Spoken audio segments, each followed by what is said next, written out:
Chinese President Xi Jinping held unusual back-to-back calls with Russian President Vladimir Putin and US President Donald Trump this week, signaling Beijing's growing diplomatic role and its desire to navigate rising global tensions.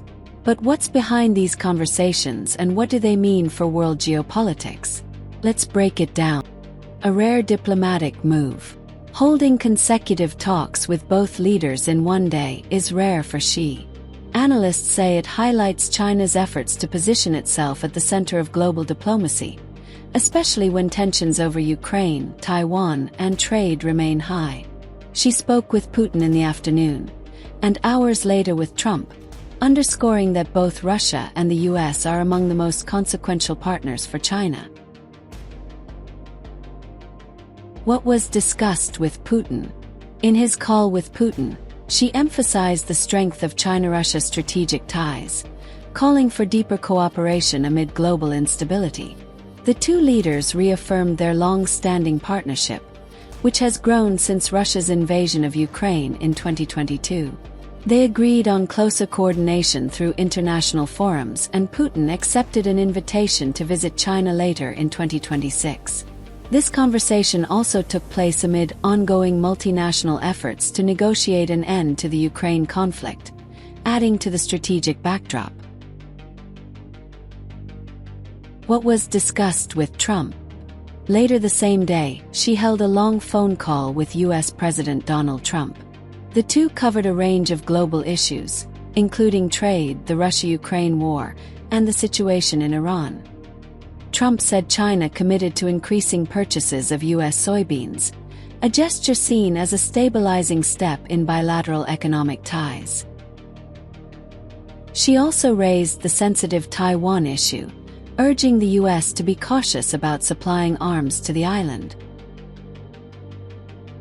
Why the timing matters. So why did Xi choose to speak to both leaders on the same day? Analysts suggest a few key reasons. Strategic balancing. China wants to show it can engage with both Russia and the US without being boxed into a corner, maintaining influence on both fronts. Domestic signaling. China is facing internal political challenges, including a high-profile corruption probe in its military. These high-level calls help Xi project strength and leadership domestically. Global role positioning. By stepping into diplomatic conversations with both US and Russia, China is attempting to portray itself as a stabilizing force in an unstable world. What it means for global diplomacy. China-US relations. While Trump described the call as very positive, fundamental issues like Taiwan and military competition remain unresolved. China-Russia ties. Moscow and Beijing continue to align strategically, but analysts caution this relationship isn't immune to pressures, especially as both the US and China pursue their own interests. Global stability. These talks come at a moment when world leaders are juggling conflicts in Ukraine, tensions over Iran, and shifts in economic power, and China is clearly trying to be at the center of that conversation. In sum, Xi Jinping's back-to-back calls with Putin and Trump are more than routine diplomacy. They reflect China's bid to assert leadership amid global uncertainty, while balancing relations with two of the world's most powerful rivals. Stay tuned as these developments continue to shape international relations in 2026 and beyond.